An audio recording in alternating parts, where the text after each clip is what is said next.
Ánimo. Bueno, como todos los martes, informamos sobre la situación de la salud, en especial sobre la pandemia. Y va a iniciar el informe el doctor Jorge Alcocer, luego Hugo López-Gatell, posteriormente el general Luis Crescencio Sandoval y Marcelo Ebrard. Ese es el programa. Terminando, abrimos para preguntas y respuestas. Con su permiso, señor presidente, saludo a todas y todos ustedes con afecto. Continuamos el informe de los medicamentos que se adquieren por el sector salud para la población de nuestro país. La primera imagen, pueden ver que hasta hoy se han distribuido 996 millones de piezas de medicamentos y material de curación. Y en la siguiente, les informo que del 28 de febrero al 18 de abril se distribuyeron 112.562.704 piezas de medicamentos y material de curación a las 32 entidades federativas. Y se han emitido órdenes de suministro por 145.892.163 piezas de la compra del INSABI y 32.667.547 piezas por la compra del UNOPS. Les recuerdo que para garantizar el abasto, el Instituto de Salud para el Bienestar ha realizado procedimientos que incluyen proveeduría de 24 países y más de 260 proveedores. Así, la compra UNOPS complementará el abasto para el segundo semestre de este año, garantizando, como he señalado, más del 95% de la necesidad sectorial en el país. En la siguiente vemos que durante los últimos 14 días se entregaron 25.952.201 piezas de medicamentos y material de curación. Estando en tránsito 12.215.404 piezas. Asimismo, en la siguiente, con la participación y acompañamiento de las Fuerzas Armadas, de diciembre de 2021 al 18 de abril del presente año, la distribución acumulada de piezas de medicamentos y material de curación ha sido de 26.193.721 piezas, en tanto que Sedena distribuyó del 4 al 15 de abril 3.951.005 piezas de equipo de protección civil a 6 entidades federativas y hospitales de la coordinación de los institutos, y también se lograron distribuir 134.769 piezas de medicamentos, material de curación a Colima. En la siguiente, el INSABI, con la suma de 31 entidades federativas al plan de distribución de la última milla y con la ayuda de Sedena y Birmex, han distribuido en 16 estados en lo que va del año 15.872.740 piezas para abastecer 1.408 unidades estatales de salud. Y finalmente, les informamos que del 4 al 15 de abril, en la siguiente imagen, se prepararon 6.240 mezclas oncológicas de medicamentos para el cáncer de pacientes de las instituciones aquí señaladas: el Hospital General de México, el Instituto de Enfermedades Respiratorias, el Instituto Nacional de Cancerología, Hospital Infantil de México, el Regional de Iztapaluca y el Hospital Juárez de México. Esto es cuanto. Muchas gracias. Con su permiso. Secretarios, muy buenos días. Muy buenos días tengan todas y todos ustedes. Vamos a comentar sobre la epidemia de COVID en México. 3 meses han transcurrido de descenso en el número de casos, en el número de hospitalizaciones y en el número de defunciones. De esos 3 meses, 2 meses ya llevamos con semáforo en verde, y al menos de aquí al 1 de mayo estaremos con semáforo en verde en las 32 entidades federativas. Esta reducción, como la hemos ido comentando, es ya muy marcada. Ya tenemos cifras mínimas de actividad epidémica, como lo vamos a ir viendo en nuestros indicadores fundamentales. Esta es nuestra curva epidémica de casos estimados. Se ve ahí la importancia de la cantidad de casos de la variante Omicron, que fue la cuarta ola, que contrasta con las olas previas, y como se sabe y lo hemos mostrado, en cambio en casos graves, hospitalizados y defunciones fue la ola más pequeña. Pero vean ustedes, en los recuadros que aparecen ahí, son las últimas 5 semanas, las más recientes. Se redujo la incidencia de casos en casi 10 veces desde las últimas 5 semanas, en el último mes con una semana. Hoy estamos teniendo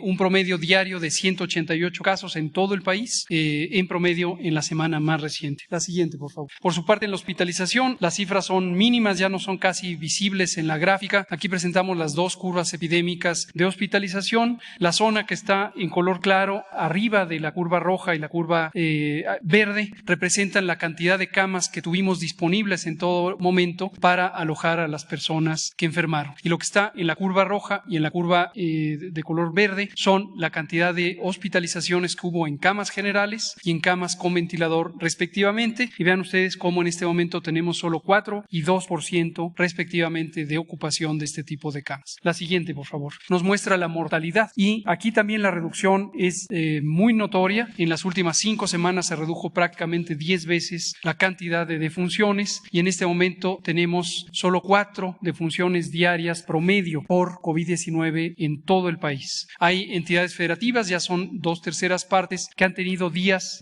subsecuentes sin una sola defunción por COVID. Estamos ya en niveles mínimos. Por supuesto, aun cuando fuera una sola, siempre es doloroso pensar que alguien pierda la vida por esta terrible enfermedad. Vamos a la vacunación. Vemos que hemos aplicado ya 196 millones, un poco más de 196 millones de dosis en forma acumulativa, tanto en los esquemas primarios como en los refuerzos. Y en esquema primario son 85.7 millones de personas que han sido vacunadas. Por su parte, en los refuerzos tenemos 53% de las personas que en su momento recibieron el esquema primario que ya han recibido el refuerzo y vemos en los siguientes números, la siguiente por favor, cómo está funcionando el operativo Abril, esta operación especial que anunciamos ya formalmente la semana pasada, ya la habíamos anticipado en semanas previas y lo que está en los recuadros verdes en el extremo derecho de esta imagen son las cantidades de refuerzos que se han aplicado. Por parte de las instituciones federales tenemos 1.233.703 dosis de refuerzo que se han aplicado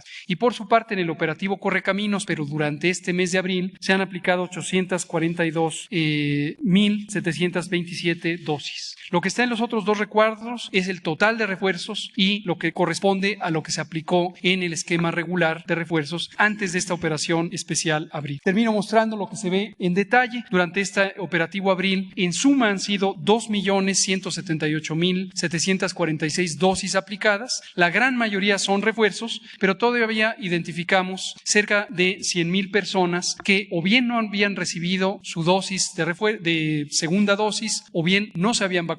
47,000 personas se acercaron que no se habían vacunado. Y esto nos lleva al último mensaje, que es la importancia de vacunarse. Durante el operativo Abril, lo que queremos es que toda persona que no recibió refuerzo o que no recibió vacuna o que no completó el esquema se acerque. Va a ser bien recibida en los puestos de vacunación. Están en todo el sector salud, están en las 32 entidades federativas. Hacemos un llamado especial al personal de salud que no se haya vacunado. Hemos encontrado ya personas que no recibieron dosis porque no habían querido vacunarse o personas que no habían recibido el refuerzo. Y como el personal de salud fue el que se vacunó de inicio, es el que tiene el mayor tiempo desde su primera vacuna. Entonces les invitamos a vacunarse a todas las personas. Hacemos este llamado en particular para el personal de salud, pero es para todas las personas en México que no se hayan vacunado. En el operativo Abril queremos que todo mundo termine vacunado hasta sus dosis de refuerzo. Muchas gracias.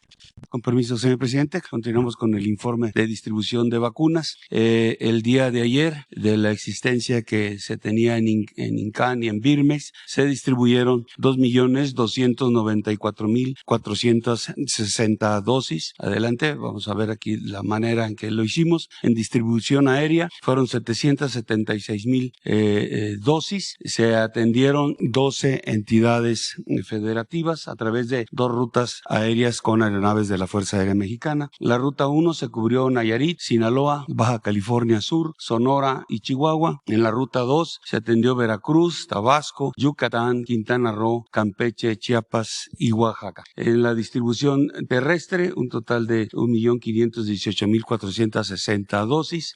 Aquí acudieron a Birmex 6 entidades: Ciudad de México, Hidalgo, Estado de México, Tlaxcala, Puebla y Querétaro. Ahí les fue entregada sus dosis correspondientes y se atendieron a otras 11 entidades a través de 4 rutas que se integraron. La primera para cubrir Michoacán, Jalisco y Colima. La segunda, Aguascalientes, Zacatecas y Durango. La tercera, San Luis Potosí, Tamaulipas, Nuevo León y Coahuila. La número 4 para atender hacia Guerrero. Todas estas rutas, como siempre se ha realizado, la seguridad está a cargo del Ejército, de la Armada, de la Guardia Nacional y la transportación aérea por parte de la Fuerza Fuerza Aérea. Este es el resumen. Las dosis transportadas: 2.294.460 dosis, 1.518.460 vía terrestre, 776.000 vía aérea, 29 entidades federativas a las cuales se les llevó sus dosis. Se integraron 30 escoltas de seguridad en 30 diferentes rutas. Se realizaron 14 operaciones aéreas con 13.15 horas de vuelo. Se emplearon 908 elementos, 90 vehículos, 2 aeronaves. Aquí tenemos el total de vacunas transportadas desde diciembre de 2020 a la fecha. Por vía aérea, 54.123.879. Por vía terrestre, 158.605.659 dosis, para hacer un total de 212.729.538 dosis. En lo que va del año, por vía aérea, hemos transportado 9.189.270 dosis. Por vía terrestre, 35.128.530 dosis, para un total de 44.317.800 dosis. Es todo, señor presidente. Buenos días. Para informar de la encomienda que nos ha dado el señor presidente a la Secretaría de Relaciones Exteriores para prioridades de México en lo que tiene que ver primero con vacunas. Estamos trabajando principalmente con varias instituciones de la India. Ayer tuvimos otra entrevista vía Zoom para la producción en México de vacunas. Ya no solo del COVID-19, sino las que nos ha señalado la Secretaría de Salud, entre otras, por ejemplo, papiloma humano y otras vacunas. Le estaremos informando porque es un acuerdo que implicará inversiones y convenios 2022 hasta 2032. Estamos pensando una década. Segundo lugar, medicamentos que nos ha señalado también la Secretaría de Salud, como insulina, que importamos casi el 100% para producirse en México. También estamos trabajando con la India principalmente. Inmunoterapias contra cáncer, habrá diferentes tipos de convenios en las próximas semanas, estamos avanzando en ello. Y producción de oncológicos en nuestro país. Ya nos autorizó el señor presidente la apertura de un consulado en Mumbai, que es donde están la sede de la mayor parte de las instituciones que me estoy refiriendo. Son 8 instituciones y empresas de la India. Por parte de México están participando Birmex, COFEPRIS y por supuesto la Secretaría de Salud. Y por último, informarles también que la Secretaría de Relaciones Exteriores tiene una mesa establecida para la adquisición de medicamentos, apoyar la adquisición de medicamentos de la Secretaría de Salud con 18 naciones del mundo. ¿Sería cuánto, señor presidente? Bueno, pues como se da a conocer en el informe, es de celebrar que la pandemia está perdiendo fuerza después de tanto sufrimiento que nos causó. 2 años de hospitalizaciones, de pérdida de vidas humanas, lo más doloroso de todo, pero ya está cediendo. Desde luego, como lo hemos dicho siempre, ayudó mucho la entrega del personal médico, de las enfermeras, los trabajadores del sector salud, la gente del pueblo, que es excepcional, el pueblo de México, por sus culturas, no lo olvidemos, por nuestro pasado. De ahí dimana lo que somos en cuanto a solidaridad. De ahí viene el tequio, la ayuda mutua, el amor al prójimo, el cuidarnos, el de tener familias integradas. Siempre lo he dicho, la principal institución de seguridad social de nuestro país es la familia. Todo eso nos ayudó mucho. El que tengamos 4 fallecidos por COVID diario, aunque como lo comentaba el doctor López-Gatell, pues son 4 vidas, 4 seres humanos, y se siente, no quisiéramos que nadie perdiera la vida, pero es muy distinto a cuando llegamos, se rebasó los 1,000 fallecimientos diarios. Fue una situación muy lamentable. Entonces ya, afortunadamente, vamos avanzando. Fue la gente, el personal médico, los servidores públicos del sector de salud y de todo el gobierno participaron. La vacuna, no olvidarlo, el que se encontró, se investigó, se tuvo el alcance de la gente una vacuna en 1 año, eso salvó muchísimas vidas. Entonces ahora, pues ya es distinto. Nuestro país, aunque todas las comparaciones son malas, y más cuando se trata de vidas, pero en el concierto de las naciones, nuestro país fue de los menos afectados en el continente americano y en el mundo.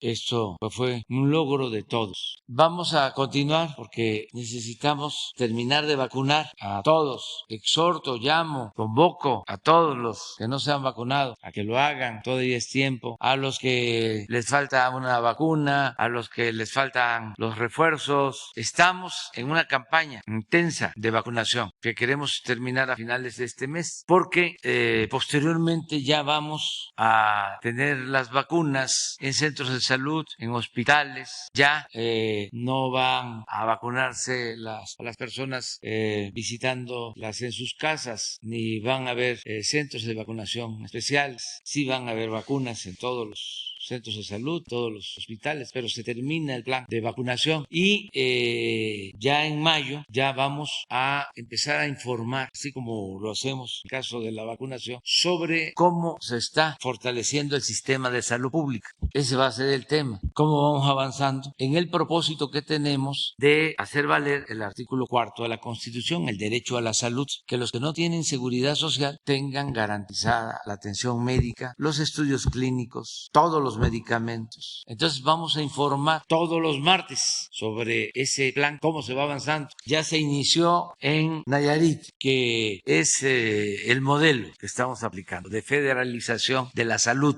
un sistema de salud para todos los mexicanos, gratuito, que incluya todos los medicamentos, no solo el llamado cuadro básico, sino todo lo que se necesita para garantizar el derecho a la salud. Entonces, los martes, en mayo, vamos a ir informando para ir aclarando también dudas. Ya hemos dicho varias veces, pero lo vamos a seguir repitiendo porque nuestros adversarios tienen, entre otras cosas, pues la tarea de distorsionar, de confundir, de desinformar, de manipular. Hay que estar constantemente informando. Los trabajadores de la salud no van a ser perjudicados, al contrario, se les va a beneficiar con este nuevo sistema. Y se va a informar de cómo estamos en médicos, dónde nos faltan especialistas, dónde faltan, por qué nos faltan los especialistas, por qué no hay pediatras en las regiones más apartadas, cómo los vamos a conseguir, cómo deben de trabajar las unidades médicas, los centros de salud, los fines de semana, cómo se tienen que tener atención 24 horas en hospitales, en clínicas, cómo se va a garantizar el abasto de todos los medicamentos, cómo se van a mejorar las instalaciones de salud, se van a comprar los equipos que se necesiten, todo un sistema de salud. Es el plan ahora. Así como enfrentamos la pandemia, ahora vamos a tener un sistema de salud pública de primer orden, como los mejores del mundo. Si ustedes recuerdan, antes de la pandemia, yo ya había iniciado una gira por los 80 hospitales del IMSS Bienestar, porque ese era el propósito. Se nos vino la pandemia y nos dedicamos pues a levantar el sistema de salud con urgencia y a conseguir los médicos y los ventiladores y los equipos y evitar que la gente no tuviese atención, que nadie se quedara sin una cama, sin un médico, a conseguir las vacunas, todo lo que tuvimos que hacer. Pero ahora ya vamos a retomar, ya estamos en eso, retomar el plan original, garantizar el derecho a la salud. Entonces los martes todavía no,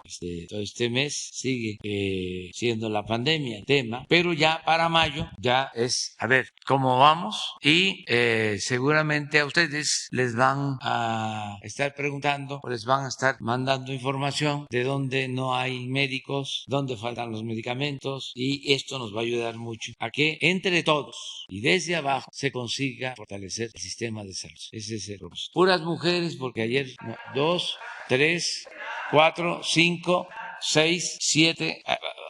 ¿Quién quedó? A ver, Susana Carreño. Bueno, de todas maneras, vamos con mujeres que ayer se la dio, ¿sí?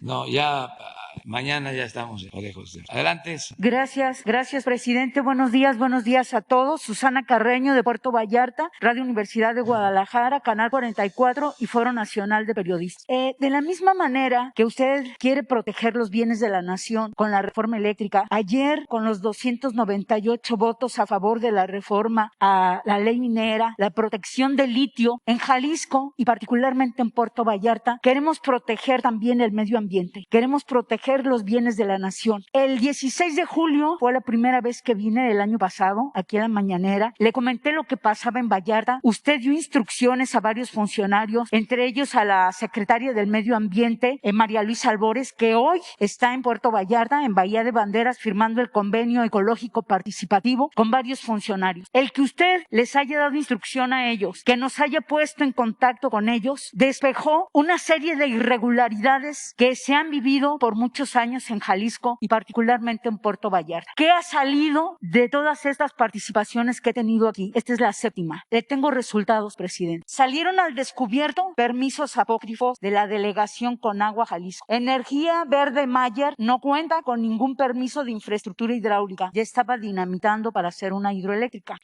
Por parte del organismo Cuenca Lerma Santiago Pacífico, tenemos aquí el documento, todo lo tenemos documentado, todo lo que le voy a comentar esta mañana ya lo tenemos aquí. Entonces nos comenta que no tiene ningún título de concesión para la explotación, uso o aprovechamiento de los cauces, vasos de la zona federal, en fin, no tiene ningún permiso esa hidroeléctrica. La gente se organizó, los ambientalistas, se consiguieron 850,000 firmas a través de la plataforma change.org, pero ¿para qué? Para resultar que esta hidroeléctrica que impactó, que fue a dinamitar, no cuenta con ningún permiso. Tienen documentos apócrifos y tenemos aquí ya esta hoja. Pero además de los ríos de los Horcones, que le comento que esa hidroeléctrica no cuenta con ningún permiso, también se detectaron irregularidades en Semarnat, Jalisco. Incluso este pasado fin de semana, Semana Santa, hubo permisos, se llenaron las playas de venta de cervezas, de brincolines, de un desorden en las playas. Llegaron las autoridades municipales, reglamentos, a ver qué pasaba y tenemos copia de esos documentos apócrifos firmados por Sergio Hernández, quien fue delegado en 2018 en Jalisco. Él ya no está ahí y siguen circulando documentos apócrifos y se requiere de una investigación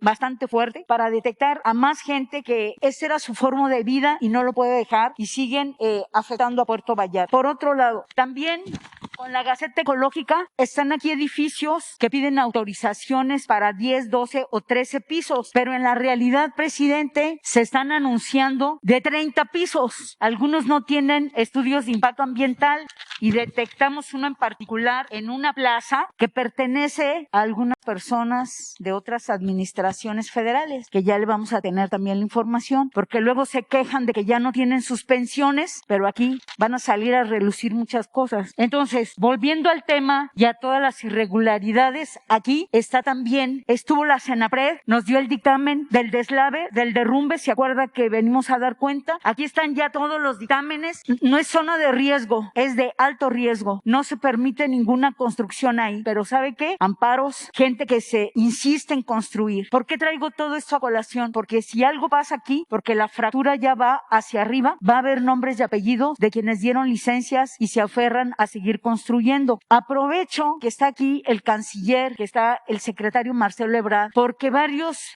comunidades estadounidenses y canadienses han visto afectados su patrimonio, sus intereses derivados de la corrupción que ha habido en Puerto Vallarta, en Jalisco, con el cártel inmobiliario. Nos gustaría, si el presidente así lo instruye, que pudieran tener una reunión con toda esa comunidad para que le expresen. Hay muchos ciudadanos canadienses, estadounidenses, que decidieron invertir en Vallarta, pasar sus días de la tercera edad ahí, y de pronto, como el edificio Orchid, que está en un juzgado de distrito, creo que pasa a la Suprema Corte, hizo muchos daños a viviendas, en especial a una. La gente está evacuada, tanto en Serena, en el desarrollo Serena, como en Orchid, que causaron daños a estructuras, presidente. Y no puede ser que esta voracidad, que esta corrupción, que el estar con documentos falsos esté afectando a Puerto Vallarta. Esperamos que el presidente municipal firme. Ahí está María Luisa Albores, está Adrián Vargas López hoy, y también Ramón Hernández Martínez están ya en Bahía, en Puerto Vallarta, dialogando con los funcionarios para que firmen ya ese documento y que podamos tener ese ordenamiento que tanto queremos en Puerto Vallarta. Así que todos los funcionarios nos ayudaron gracias Leti también, nos ayudaron a investigar, a ver qué es lo que estaba pasando en Vallarta con toda esta documentación apócrifa, falsa, y decirle, presidente, finalmente que ha habido administraciones, así como han traicionado en el Congreso al país, también en Puerto Vallarta tenemos traicioneros, gente que vendió calles, áreas verdes, gente que vendió patrimonio municipal y que además todavía les dieron cargos a nivel estatal de directores de playa. Y digo nombre y apellido: Arturo Dávalos Peña, Jorge Quintero, Ramón Guerrero, vendieron patrimonio municipal, todos ellos de Movimiento Ciudadano, para que de pronto los vemos en las tribunas hablando de sus partidos y pareciera que no conocen Puerto Vallarta o no saben todo lo que pasa en Jalisco. Requerimos, presidente, su respaldo, que continúe ese respaldo para el medio ambiente y para otras cosas que tienen que ver con estos desarrollos de cómo se mueven financieramente hablando. Ya traemos toda la información, ya traemos quiénes están ahí. Necesitamos su respaldo, su protección, tener una entrevista con el secretario de Gobernación, aquí con el secretario de Relaciones Exteriores, Marcelo Ebrard, y finalmente hasta con Pablo Gómez. Muy bien. Marcelo se pone de acuerdo contigo, platican para ver esa reunión con estadounidenses, canadienses de Vallarta, y hacemos lo propio con el secretario de Gobernación, con Adán Augusto, y Leti Ramírez va a seguir. Así es. Y Jesús apoyando. Muchas gracias, Jesús. Y María Luisa Albores. Y reconocer el trabajo de todo el equipo Profepa, de todos. Nos han ayudado a despejar y encontrar todo esto. Gracias. Esa es mi participación rápida. La segunda, también traje el tema de pensiones del Estado de Jalisco, las inversiones que han hecho con los recursos de los trabajadores. El 23 de enero pasado se informó de una nueva inversión ahora para la construcción de la Ciudad Judicial Laboral en Jalisco con recursos del Instituto de Pensiones del Estado de Jalisco, el IPEJAL, por un monto que asciende a 295 millones de pesos en una primera etapa. El Fondo de Pensiones, reconocido por el propio director, tiene apenas 7 años de vialidad financiera, pero ahora el gobierno le saca más dinero para financiar obra que debe hacerse con el presupuesto de Jalisco y con los 6,200 millones de deuda contraída. El fondo garantiza un derecho sindical, el de la jubilación de miles de trabajadores que han entregado lo mejor de su vida. Señor presidente, atendió el subsecretario del Trabajo a un grupo de sindicatos. Aquí el asunto es que el IPEJAL está ya, pues prácticamente los trabajadores no van a recibir sus pensiones. He hecho un seguimiento de todas las inversiones que tiene el IPEJAL, incluso tiene inversiones en Querétaro, hay fincas. Voy a pasar toda la relación de en dónde, cómo han invertido en casas, terrenos, departamentos, cuando está en riesgo la pensión de los trabajadores, para ver de qué manera usted también puede ayudar a los trabajadores. Muy bien, lo vemos con Luisa María Cal. Muy bien, muchas gracias, buen día. Muy bien, compañera, perdón. Buenos días, señor presidente. Janet Galindo de La Chispa MX, Tabasco, Campeche, Yucatán, Quintana Roo, petrolera. El día de ayer surgió una noticia de una suspensión en el tramo 5 de la construcción del Tren Maya. Me gustaría saber su opinión a estas continuas ataques hacia las obras de la 4T. Esta suspensión, de acuerdo al juez que se emite, es por daños ambientalistas. No sé cuál sería su opinión sobre esto. Pues sí, hay la información, todavía no hay una notificación oficial, no sabemos de qué se trata, solo lo que ya es de dominio público. Hay, con propósitos políticos, no ambientalistas, una campaña en contra del Tren Maya, financiada por organismos internacionales y por empresarios mexicanos, y están utilizando a pseudoambientalistas. Puede ser que haya gente preocupada por el medio ambiente,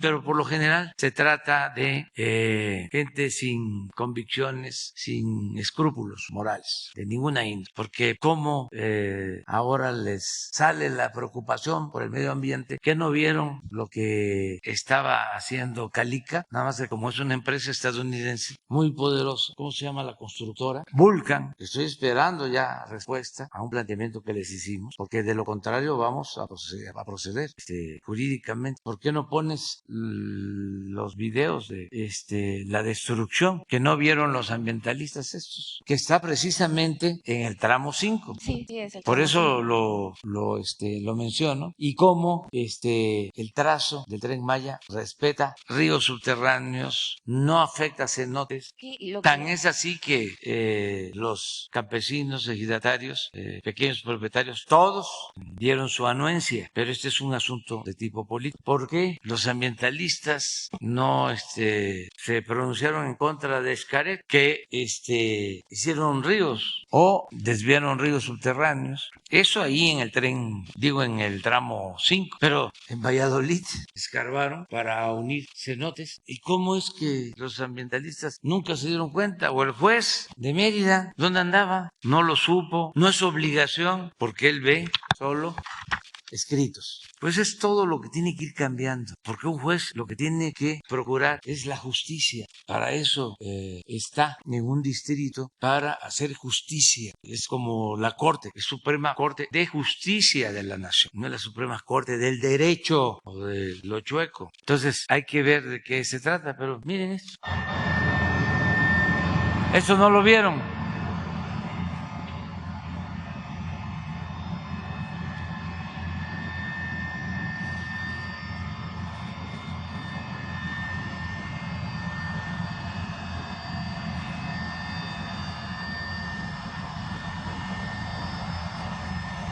Y ya estoy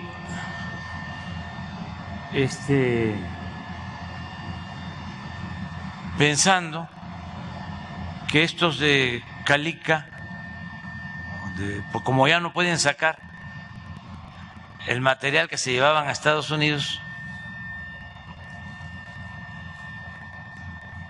ya me da mala espina, porque ya hay cada vez más ambientalistas que no existían, que no hacían presencia, están llegando. Y cómo el gobierno de Estados Unidos está financiando grupos que actúan en México contrarios a nosotros, como el grupo de Claudio X González y otros personajes opositores a nosotros, y también a asociaciones ambientalistas. Miren todo eso. No lo vieron.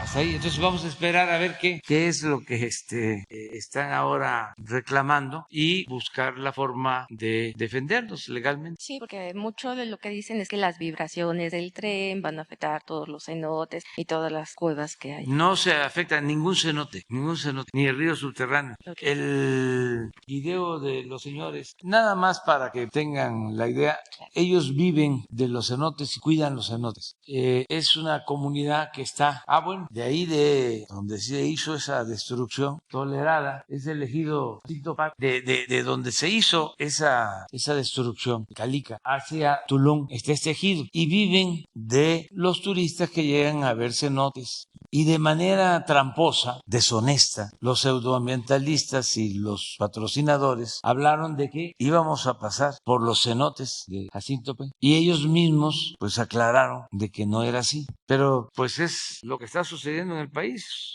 Es la lucha de dos proyectos distintos, contrapuestos de nación. Es que para algunos, no para todos, piensan que México es de ellos, se sienten los dueños de México. Ellos tienen la verdad, ellos tienen el conocimiento, ellos mandan, ellos tienen derecho a los privilegios. El pueblo no. Por eso es un momento importantísimo, no me voy a cansar de decirlo. Es un momento estelar porque está emergiendo, está saliendo a flote el racismo, el clasismo, la discriminación. Imagínense el periodista que es el ídolo de ciertos sectores de las clases medias. Yo creo que es el que más vende libros, son bestsellers. Martín Moreno, que ha tergiversado la historia, que se ha ensañado en contra de dirigentes sociales, políticos, hablando mal, inventando hechos, calumniando al general Cárdenas y a otros. Y eso le fascina a la pequeña burguesía, a los aspirantes a fifí,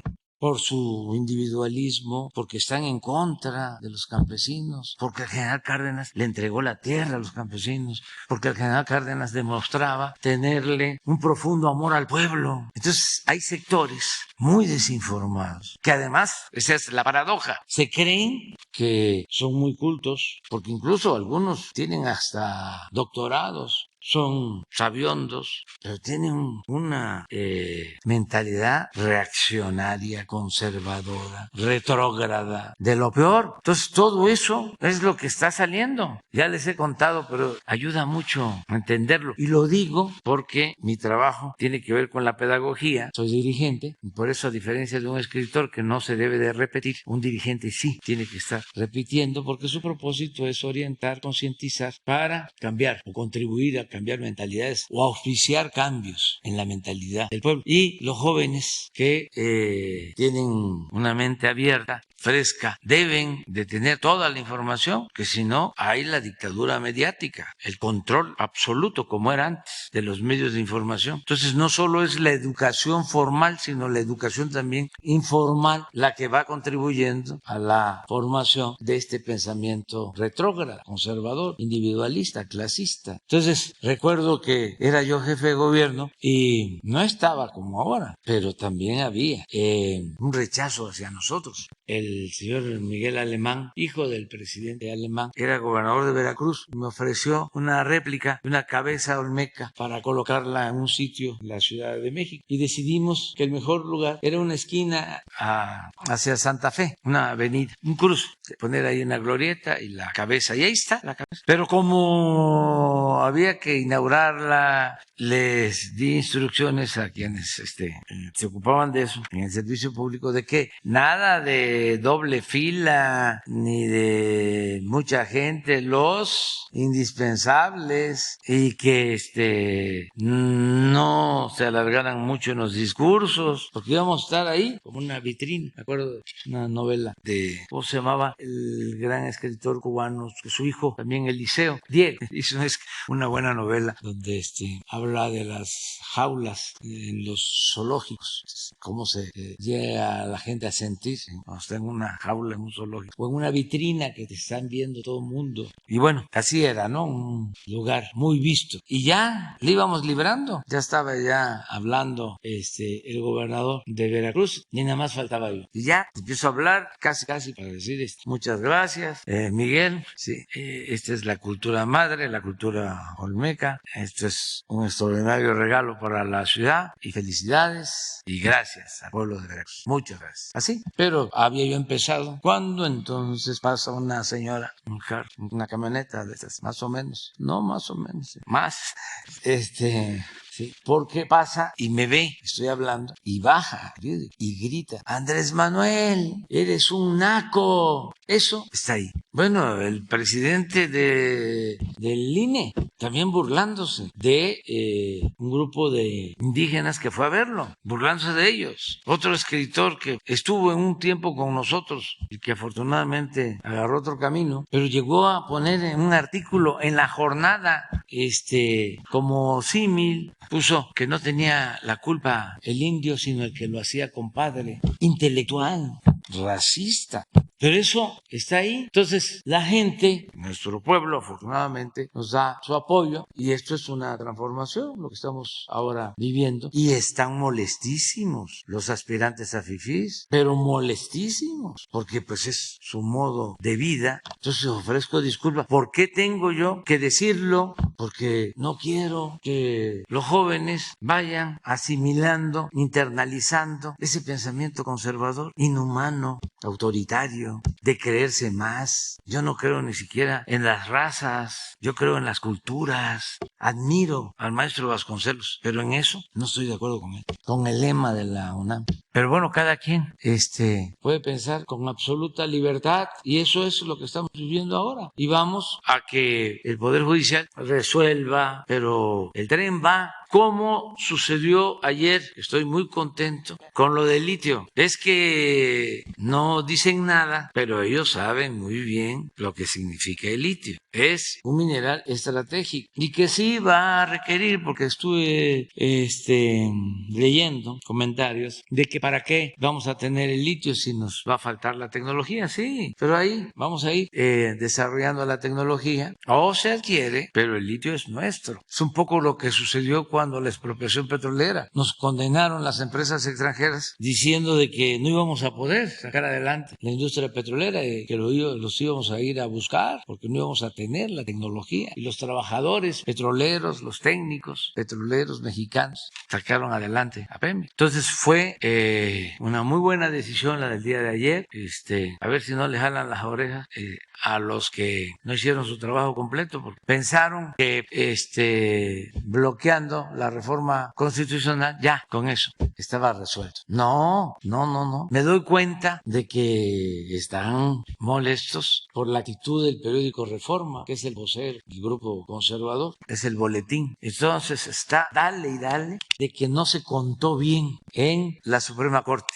Pues sí, no les gustó la decisión de la Corte y tampoco la de ayer de la Corte. Fue muy buena porque el llamado Instituto de la Competencia pues es un organismo de las corporaciones, no defiende al pueblo de México y resulta que cualquier decisión que se tomaba en beneficio del pueblo salía este Instituto de la Competencia a ampararse o a presentar controversia constitucional, como este caso, en contra de los órganos legalmente constituidos. Y ayer resuelve la Corte 6-5 de que no tiene facultad para decidir sobre asuntos que corresponden a la Comisión de Energéticos, que es autónoma. Eso también estuvo muy bien. Y yo estuve viendo, ojalá y los del Reforma, Junco, tenga oportunidad de revisar el video de cuando se llevó a cabo la votación de los 4 que se necesitaban para declarar constitucional la ley electoral. Porque llegó un momento en que el presidente Saldívar dijo esto es muy importante y hay que aclararlo. A ver, que habían 2 ministros que no se definían por entero, por completo. Entonces le preguntó, sí, en efecto, habían 3, faltaba 1 y habían 2 indecisos. Y le preguntó, me acuerdo al ministro, el nieto de don Antonio Ortiz Mena, ¿sí? Y dijo, estoy de acuerdo. Ese fue el 4º voto. Y en la segunda votación, ese mismo ministro dijo, en eso no, que tenía que ver con lo de las hidroeléctricas. Pero la primera, que tenía o estaba relacionada con la constitucionalidad, fue un voto. Y la otra, él ya no votó, quedó 3, pero votó a favor el ministro Jesús, que fue presidente del Tribunal Superior de Justicia en el Distrito Federal, Carrancá. Entonces sería bueno que revisaran Juan Luis González Alcántara, que lo revisaran, pero me doy cuenta de que están, a ver, ¿por qué no pones el Reforma de hoy? Porque una de esas hasta lo tienen. Miren, por Manuelita, que en paz descanse. Les digo que no había visto, pero los conozco a estos. Cuenta mal. Saldívar, todo respeto al ministro Saldívar, hay que mandarlo a como era antes, ¿no? A leer, escribir y sumar. Leer, escribir y contar.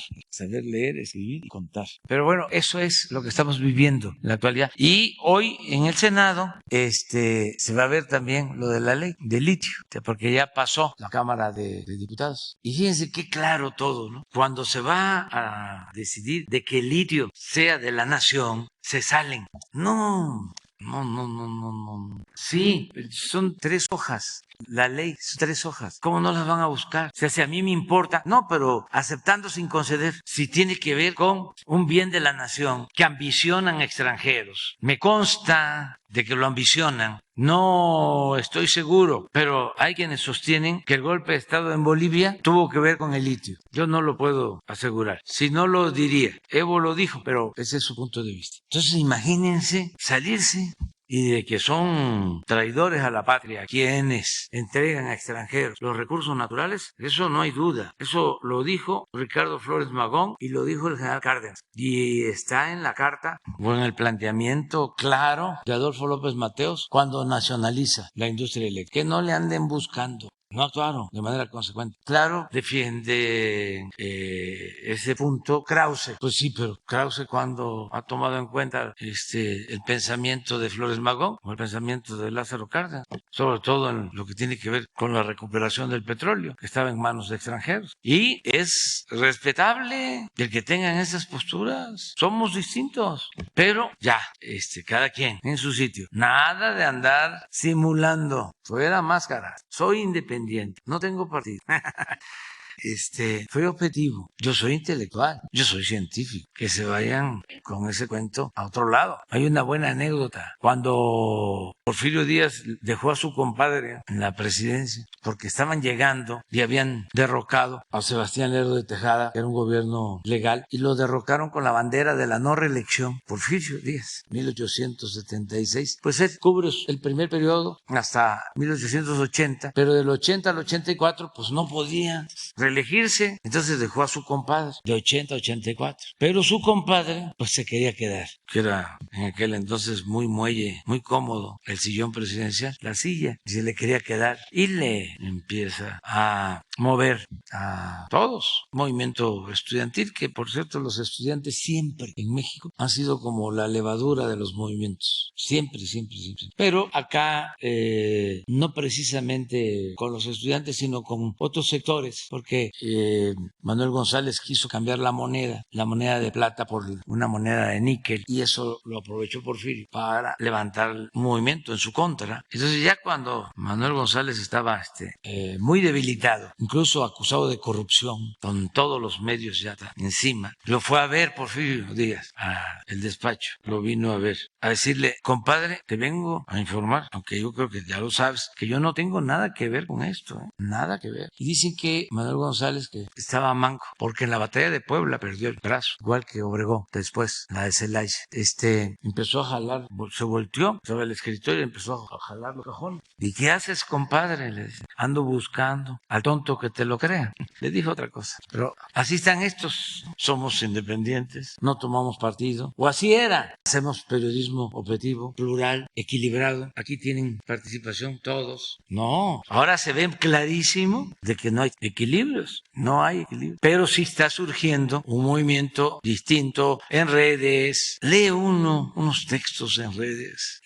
de primer orden. Hay un señor que se llama Eric, pero se llama él Eric Valero, Eric, él mismo se pone así, como que nosotros lo apoyamos, porque también los conservadores corruptos hablan de que nosotros tenemos medios, periodistas que les pagamos. Ahora que hubo una marcha así también de personas de clase media, opositores, le decían a lo que estaba entrevistando, porque los estaba cuestionando: ¿y por qué no quieren la revocación del mandato? No, porque es una farsa. Y le preguntaba, hasta que le empiezan a decir: no, pues tú eres un vendido. Oye, ¿tú cuánto te pagan? ¿Cuánto te pagan en Palacio? Eric, no sé qué, un señor, don Eric, y lo leí ayer. Bueno, pero así como él, ya vamos, porque yo sí quiero irlos dando a conocer, desde luego les voy a pedir autorización, no los voy a perjudicar, porque son muy buenos informadores, con mucha objetividad, tienen capacidad para argumentar, no insultan, sino argumentan, y eso es muy bueno. Pues ya me alargué, ¿no? Bueno, finalmente va a esperar la resolución del juez, o lo que sea, pero el tren continúa, el tren Maya continúa. Sí. En otro tema, señor presidente, había comentado también, ya ahorita que están aquí el subsecretario y el secretario de Salud, había comentado una posibilidad de una cuarta dosis a personas de la tercera edad y personas con comorbilidades. ¿Estos ya tienen alguna fecha o ya está previsto después de que acabe este mes de abril, donde se hizo una aceleración en cuanto a la vacunación, o cómo se va a manejar?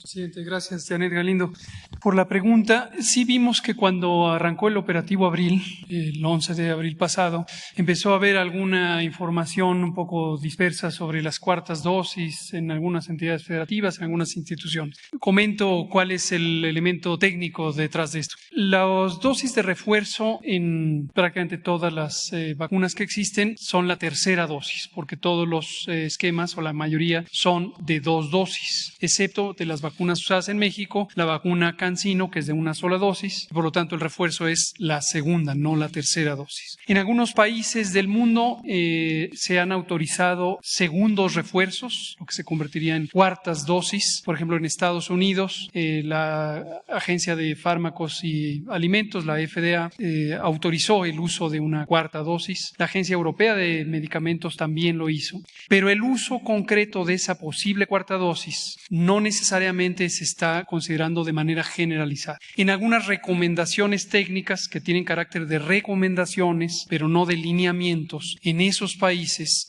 o regiones, en el caso de Estados Unidos como país, en el caso de Europa, algunos de los países de la región han planteado recomendaciones de que quien se beneficiaría más de una cuarta dosis son las personas adultas mayores. La razón es la misma por la que las personas adultas mayores fueron las primeras que iniciaron la vacunación en México y en prácticamente todos los países del mundo en donde hay vacunación contra COVID. Es la razón por la que esta misma población fue la primera en recibir los refuerzos, y en esta ocasión se identifica que pudieran, dada la naturaleza de su respuesta inmune y en general la debilidad del organismo, beneficiarse de una cuarta dosis. Entonces, ¿qué decidimos en México? No lo tenemos como parte de la política de vacunación, un esquema de cuarta dosis, eso debe quedar claro. Sin embargo, por recomendaciones médicas, hay personas a quienes se les manda a tener una dosis adicional que representaría la cuarta dosis. Y un poco lo mismo ocurre con el personal de salud. Ahí, por razones de su exposición profesional al virus SARS-CoV-2, también entran en esta categoría de recomendación. Entonces, en resumen, no es que hay un plan estructurado de recibir cuartas dosis, sino por razones clínicas puede ser recomendable que estos dos grupos poblacionales pudieran tener una cuarta dosis. Esa es la idea. Muchísimas gracias. Gracias.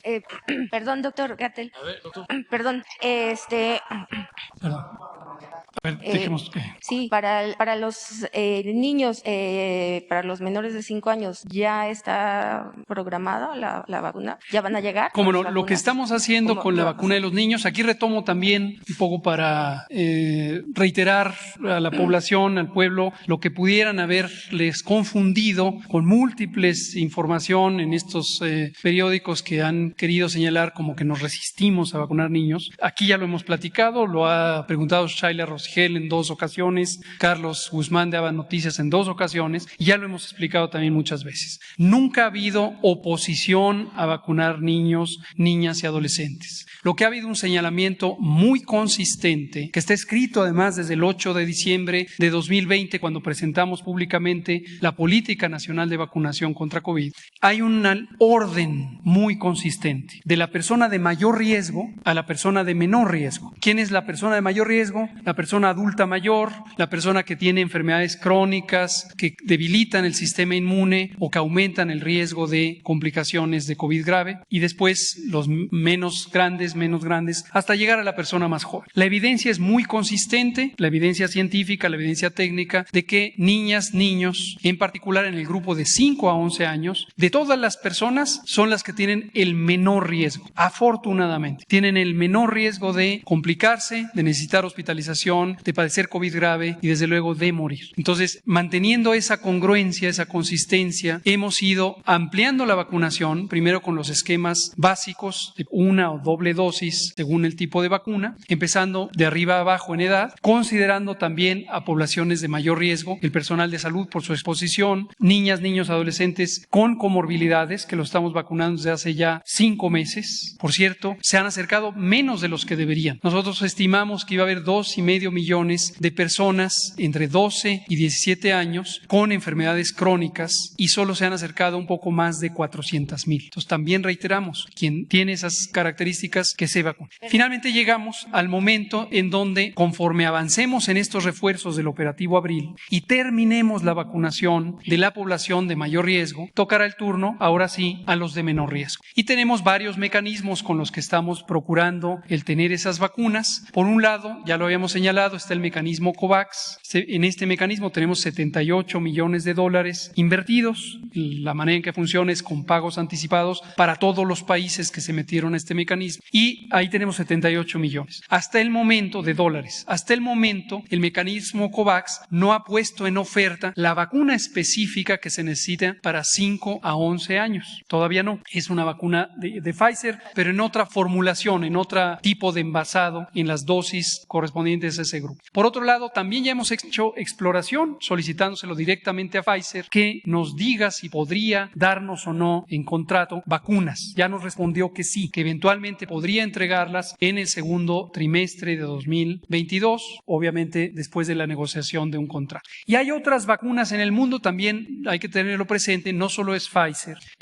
Cuba tiene una vacuna muy buena, la vacuna Abdala, que ya la usa en su territorio. Cuba ha alcanzado coberturas arriba del 96% de toda su población. Ellos incluyen niños desde los 2 años de vida. Nosotros en este momento no estamos considerando 2 a 5 años, solamente 5 a 11, pero vacuna Abdala podría ser una excelente opción. La vacuna Sinovac se ha utilizado en otros países también en estas recomendaciones. Entonces seguimos en ese proceso, tanto de tener un panorama amplio de cuáles son las vacunas disponibles, no cerrarnos solo a una, y también el considerar potencialmente la adquisición. Y aquí aprovecho también para comentar algo que fue motivo de distorsión de información hace algunas semanas: la autorización sanitaria. Surgió en los medios, ustedes lo habrán visto, esta idea de que si ya COFEPRIS lo había autorizado, ¿por qué no dijimos nada? ¿Y por qué? Esto es completamente absurdo. La autorización sanitaria lo que quiere decir es la posibilidad de que en México se utilice un producto que es seguro, de calidad y eficaz. Hemos tenido autorizaciones sanitarias de otras vacunas que no usamos en México, no hemos tenido interés de usar. Por ejemplo, la vacuna Covaxin de la India se autorizó hace muchos meses y no hemos tenido ninguna intención de contratar este tipo de vacunas. Entonces, lo que hemos hecho siempre es anticiparnos. Hacemos el proceso de regulación sanitaria, ese lleva sus calendarios, lleva sus tiempos técnicos. Cuando se autoriza, muy bien, y eso no necesariamente precipita una contratación ni el uso. Son dos cosas diferentes. Por ejemplo, de la vacuna Abdala, la formulación para adultos está en proceso ya de autorización en COFEPRIS. El expediente para niños se está integrando ya en COFEPRIS. Podría surgir una autorización de Abdala, pero no necesariamente es la autorización lo que precipita. Aquí lo presentamos siempre con total transparencia cuáles son nuestras intenciones y pueden constatar que lo que hemos dicho que va a ocurrir, ocurre. Gracias. Gracias. ¿Tú sigues? Buenos días, presidente. Buenos días, secretario, subsecretario. Shaila Rosagel, corresponsal del Grupo Gili, El Imparcial de Sonora, La Crónica de Mexicali y Frontera de Tijuana. Presidente, sobre la iniciativa de la ley minera, preguntarle, ya de aprobarse en el Senado, ¿qué va a suceder con las inversiones que ya hay en materia de explotación o exploración de litio en México? Si ya se tienen estudiados o si ya han hablado sobre qué implicaciones va a tener de la cancelación de estos contratos. Ahora que cuando estuvieron aquí los estadounidenses, que estuvo el enviado del clima y los empresarios, si le plantearon alguna inquietud sobre el tema del litio, había dicho usted que iba a hablar con ellos sobre el tema, si se tocó en esta reunión, sería mi primera pregunta. Bueno, se ha tratado el tema del litio porque hubo un contrato que se transfirió, se vendió en Sonora, que estaba en manos de una empresa inglesa y pasó a manos de una empresa china. Y entonces hubo ahí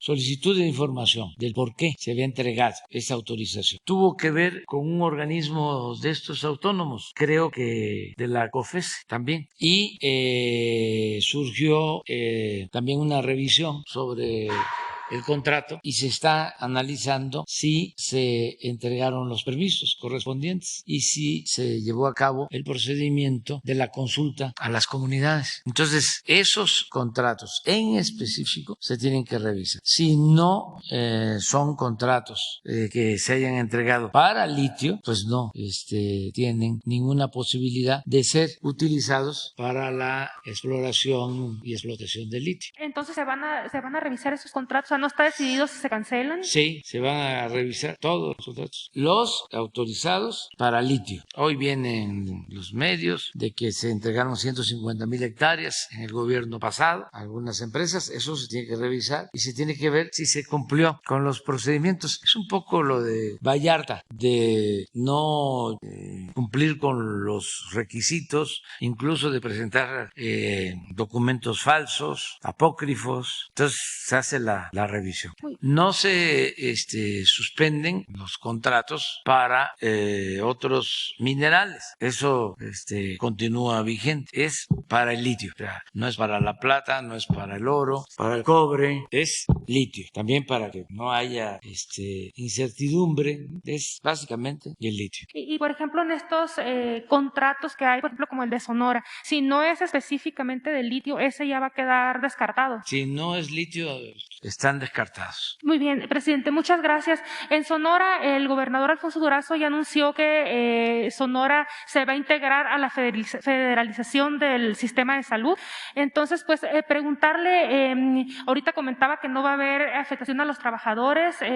¿Cuáles serían las implicaciones para los trabajadores? Si va a haber afectación, por ejemplo, en pensiones, todo eso, para que ellos también estén enterados allá en Sonora. Bueno, ya lo explicamos. Se está hablando con los trabajadores y también con los representantes sindicales. Se está llegando a un acuerdo. Hay un sistema de información para que los trabajadores puedan consultar todas sus dudas. Nosotros lo que les garantizamos es que no van a perder su trabajo, no van a perder su antigüedad, no van a ver reducidos sus sueldos. Si se puede, se les va a mejorar, pero no se les va a reducir su sueldo, no se les van a quitar prestaciones, o sea, van a mejorar los trabajadores. Y ya en lo específico, para ver caso por caso, pues ya hay una oficina de atención en cada estado. Estamos empezando con 14 estados. Se está haciendo un censo, un inventario, unidad médica, centro de salud,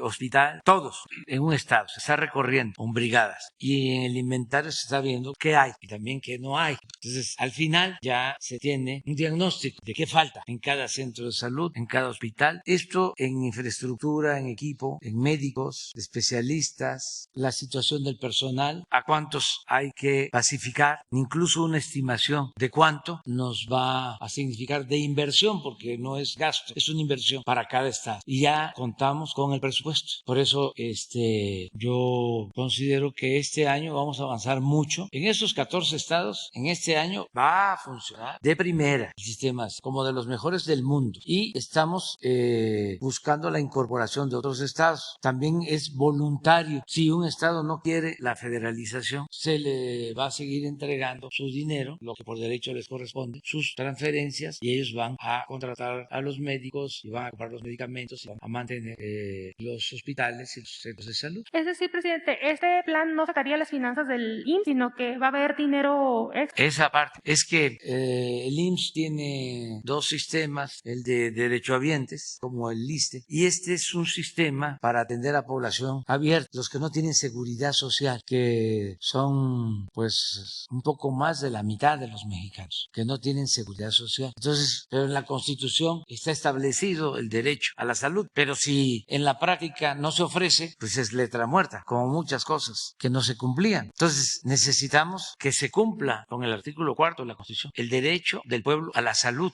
No importa la condición económica, el Estado está obligado a garantizar la educación, la salud de manera gratuita. Son derechos constitucionales, como el derecho ya elevado a rango constitucional a recibir una pensión, como el derecho a recibir una beca si eres de familia humilde, pobre, como el derecho a recibir una pensión si si eres una persona con discapacidad. Así es el derecho a la salud. Eso en su conjunto para nosotros es estado de bienestar. El ideal que tenemos es que el mexicano tenga seguridad social desde que nace hasta que muere, desde la cuna hasta la tumba, que es muy triste. Primero, algo que no aceptamos y por lo que luchamos todo el tiempo, es que no queremos que el que nace pobre muera pobre, porque esa es la esencia del conservadurismo. Sostienen, siempre han habido en el mundo gentes con fortuna y gentes pues que no tienen fortuna, tienen mala suerte. Eso no. Para que cualquier ser humano pueda ascender en la escala social, con trabajo, con estudio, se requiere de la participación del Estado. Esa es también otra diferencia que tenemos con los conservadores. Ellos no quisieran que el Estado participara en nada, o que participara cuando se trata de rescatar a los bancos en quiebra, o que el Estado sea policíaco, que el Estado esté para defender los intereses de los poderosos, no un Estado con dimensión social. Esa es una diferencia teórica de fondo que tenemos. Entonces, queremos que haya lo que se conoce en la sociología como movilidad social, que se perdió en México, sobre todo en el periodo neoliberal, porque no se podía progresar, no se podía ascender en la escala social. Por eso mucha gente abandonó el país y por eso creció muchísimo la llamada economía informal, porque la gente se busca la vida como puede. Y por eso esos que se fueron son héroes, porque se fueron arriesgándolo todo a buscar mejores condiciones de vida, de trabajo, porque el neoliberalismo no dio opciones, alternativas. Y nosotros lo que queremos es que el mexicano pueda trabajar, vivir, ser feliz donde nació, donde están sus seres queridos, o sea, sus culturas, sus tradiciones. Ese es el sueño y sí lo podemos lograr. Lo estamos logrando a pesar de la pandemia y de la crisis. ¿Por qué? Porque hemos tomado la decisión de aumentar los salarios, porque hemos tomado la decisión de destinar el presupuesto de manera preferente a los más pobres. Y sí se puede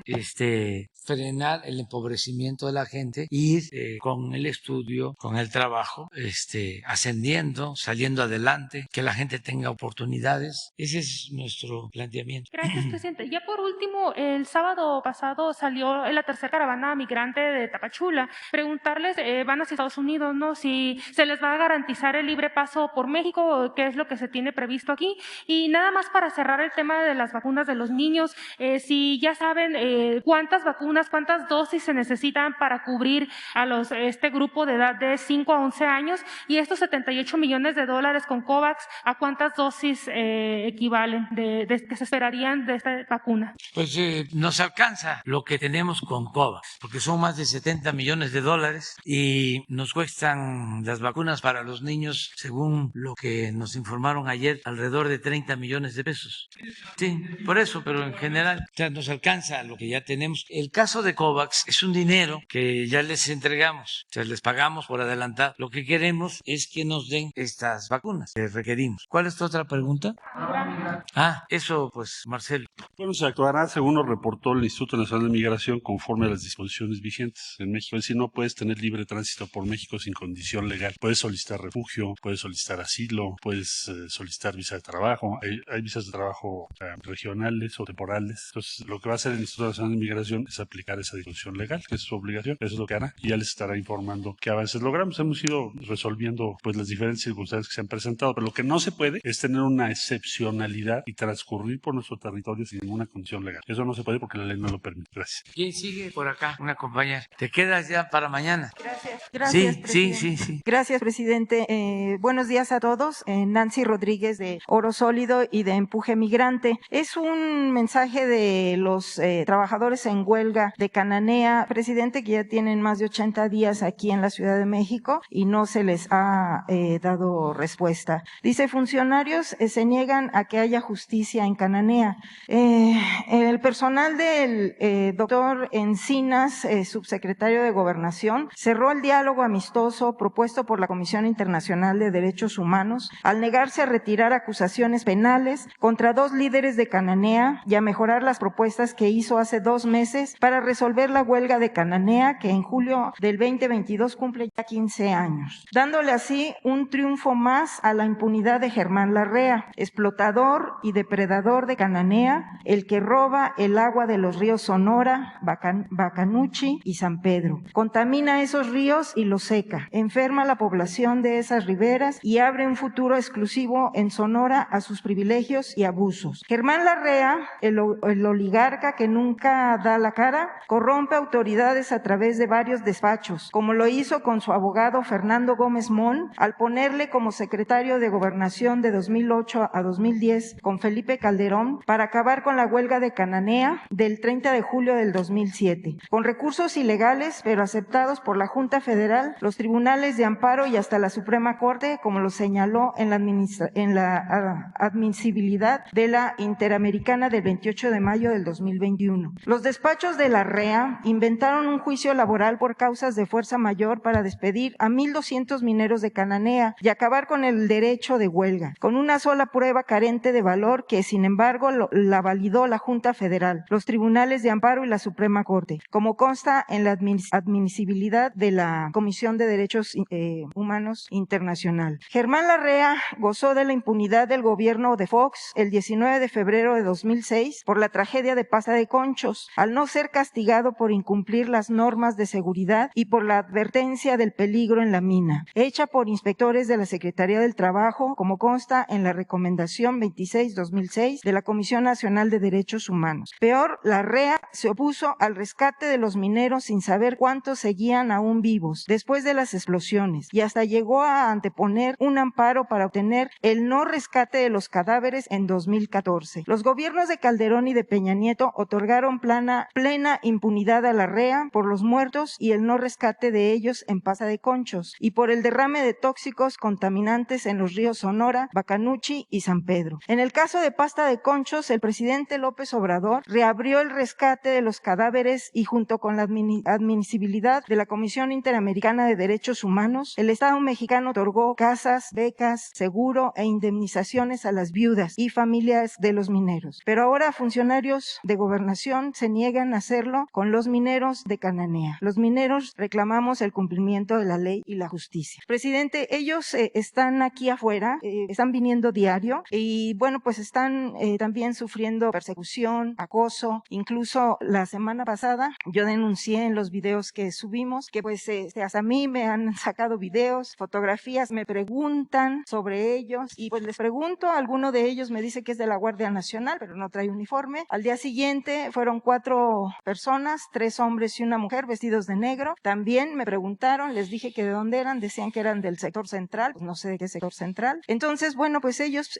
piden su intervención, presidente, no les han dado respuesta y sobre todo destacar que se crearon este tipo de empresarios, presidente. Ya ve que le he hecho mucho énfasis en este código de ética empresarial y bueno, quisiera yo saber su punto de vista en relación a esto. Muy bien, vamos a verlo.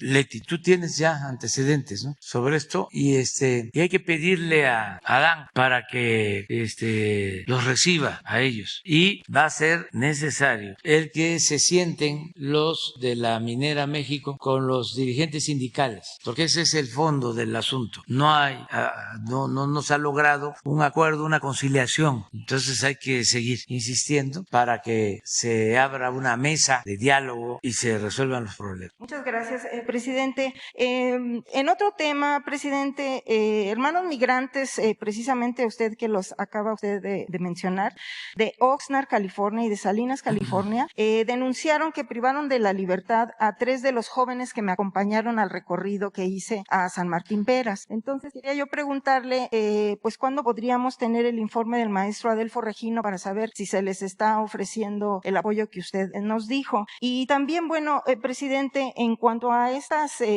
cuestiones de nuestros hermanos migrantes en Estados Unidos, nada más le quiero informar que en esta revocación de mandato, en cuanto al voto extranjero, nada más se recibieron 8,287 votos, pero es a nivel mundial, o sea, en todos los lados que hay mexicanos. No hay información, no sé si el canciller tenga información acerca precisa de Estados Unidos y presidente, bueno, pues nuestros hermanos migrantes pues están muy inconformes con esta actuación del INE. No sé si usted me podría dar algún comentario al respecto, y aprovechando que está el canciller, si nos podría informar si hubo alguna trabajo conjunto con el INE ahora para la revocación de mandato, para dar informe a estos millones de mexicanos que viven en Estados Unidos, presidente, y cómo podría ser en la reforma que usted va a presentar de reforma electoral. Y también si nos podría dar informe el señor canciller en relación a estos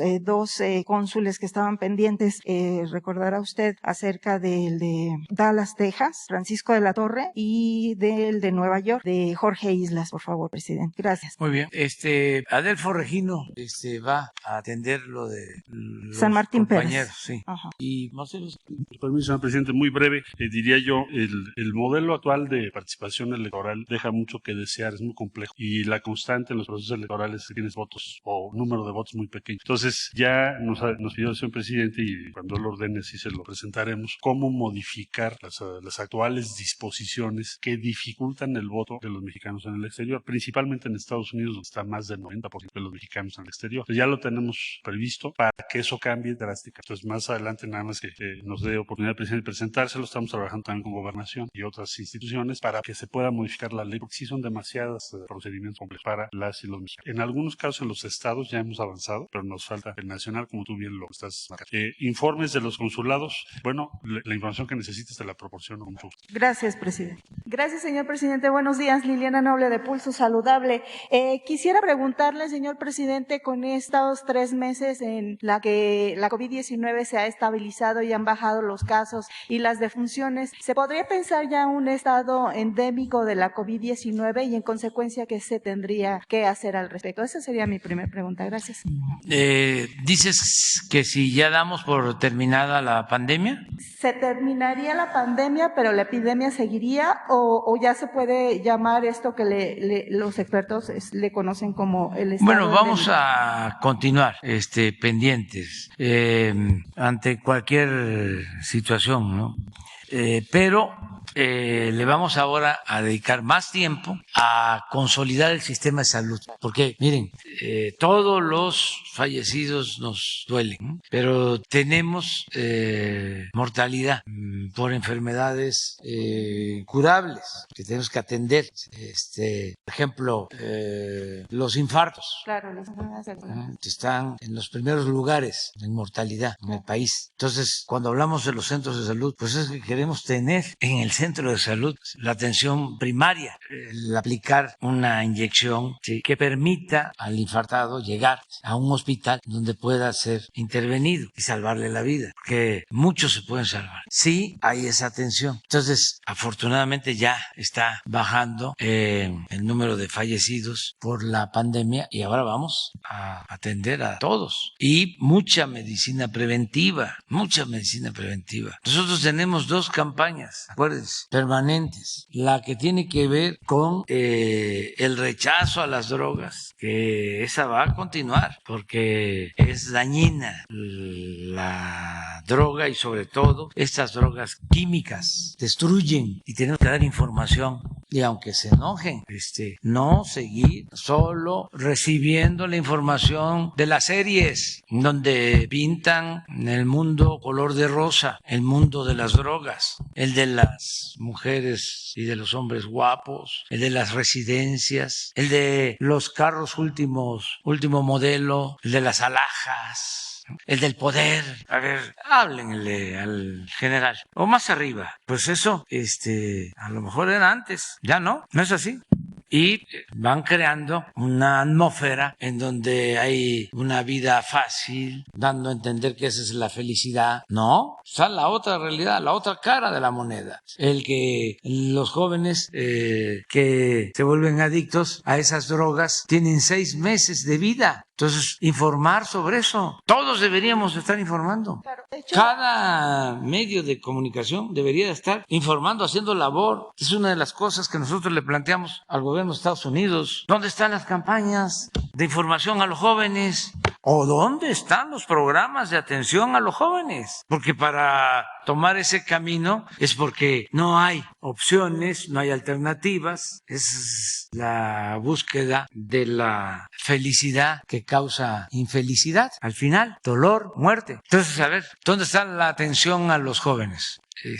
En general. ¿O qué? ¿Es científico el que el problema se va a resolver con medidas coercitivas? No, no. Hay que atender las causas. Entonces, esa es una campaña. Y la otra es la de la alimentación, la de los productos chatarra, el daño que causan los productos chatarra. Y no solo es el daño a la salud, que es el daño mayor, sino también a la economía, porque desde luego que sale más barato hacer las papas en la casa que comprarlas en las bolsitas. Ahí lo dejo de tarea. A ver si le quitan el aire, cuánto queda, lo pesan y luego agarran las papas de la central de abasto. Procuren no ponerle mucho aceite y a ver, hagan la prueba. Y luego las aguas industrializadas, aguas puercas, algunas. Me decía una gente que cuando necesitaba pulir un metal, usaba un refresco, que no voy a decir su nombre,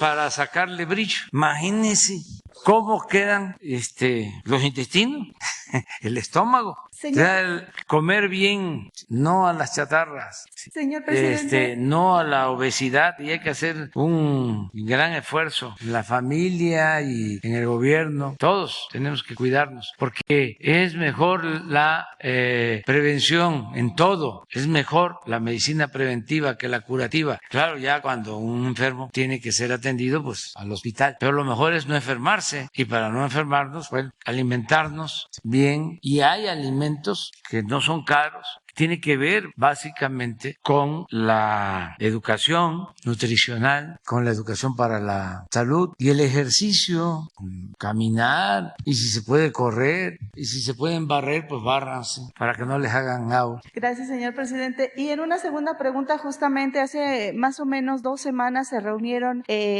varios secretarios de Estado en Guerrero para platicar justamente sobre el tema de la salud mental y las adicciones. Me gustaría conocer a cuáles fueron los acuerdos que llegaron en particular y qué se va a hacer al respecto. Gracias. Eso ustedes tienen información y podrían entregarte toda la información. Gracias. Y finalmente, del Parque Nacional del Jaguar, señor presidente, quisiera conocer si cuál va a ser la extensión que va a tener este parque, si va a tener colindancia con Calakmul y con la parte de Chiapas, en donde se conoce que también existen estos ejemplares. Se sabe que en México habitan alrededor de 8 subespecies, incluida el jaguar negro, melánico, como se le conoce. Quisiera saber si ya se tiene prospectado más o menos la extensión y cuántas especies se tienen reconocidas y cómo se les va a ir dando seguimiento a estos jaguares. Gracias. Bueno, hay jaguares en todas las regiones del país, diría yo, y mucho más en el sureste. Por ejemplo, en Quintana Roo hay mucho jaguar, en Chiapas, en Campeche, en Tabasco, y se da o se reproduce en zonas bajas y en la parte alta. Y el parque del jaguar en Tulum es una superficie de alrededor de 1,000 hectáreas, pero el propósito es reproducir ese modelo en varias regiones. Por ejemplo, se va a ampliar la reserva de Calakmul y ahí hay mucha fauna nativa. Ahí hay armadillo, ahí hay tepezcuinte, pavos reales, hay jaguar, hay de todo en la zona de Calakmul. No sé si se pueda poner el plano de la península y a ver si pueden ir consiguiendo, porque van a ver lo que es la naturaleza, no los, bien sabes. Bueno, parte de jaguar. Sí, es aquí. Es aquí. Aquí hay una base aérea naval. Entonces, esta base aérea, más terrenos del gobierno del estado y todo lo que es la zona arqueológica, todo se va a unir. Son como 1,000 hectáreas. Entonces, el tren va a pasar por acá atrás. Esto que dice Aeropuerto Tulum, este es el aeropuerto al que hacía referencia de la Marina, que va a pasar a formar parte. Entonces, por aquí va a estar la estación del tren, porque la zona precisamente de los ríos subterráneos es esta, por aquí, y por eso se abre, para no pasar por los cenotes. Entonces, todo esto es el parque del Jaguar. Pero tenemos también acá, esta es la estación de Calquiní. Aquí está Uxmal, aquí en Yucatán, Uxmal. Y aquí tenemos 2,500 hectáreas, que ya las habían vendido y las recuperamos. Y va a ser también otro parque natural. Acabamos de estar, les voy a poner a ver si nos los manda, está fuerte, pero pues es la naturaleza, ¿no? A ver si nos manda Carlos Joaquín lo del lagarto que caza al jaguar. Bueno, aquí está Espujil, este es Calakmul. Aquí son como 15,000 hectáreas también para eso. Lo que les voy a mostrar es aquí, la laguna de Cobá, la zona arqueológica de Cobá. Esto es belleza, o sea, pero aquí hay unas lagunas. El video, ¿ya lo tienen? Sí. Bueno, en una laguna de Cobá, Cobá es una zona arqueológica maya, ¿sí? Aquí está Chichén Itzá, aquí está Tulum y aquí está Cobá, aquí en medio. Bueno, este es Tulum, muchos conocen, es un puerto maya importantísimo. Este puerto, como otros, sirvió para tener relaciones con el Caribe, con Cuba, pero ahorita van a ver Cobá, lo que pasa en una de las lagunas de Cobá. A ver, ya con eso terminamos, ya queda pendiente mañana. Ustedes, miren, ahí va el jaguar y atrás el lagarto. Ese es en la laguna de Cobá. Lo están tomando desde un pequeño hotel que está a la orilla de la laguna. El jaguar defendiéndose, nadando. Nadan los jaguares hasta en el mar. Esta es una laguna al interior, pues hasta ahí llegó el jaguar. Esta es la naturaleza. Es lo que... Ya si nos metemos más a eso es control biológico, ya... Pero es... Bueno, ahí quedó. Nos vemos.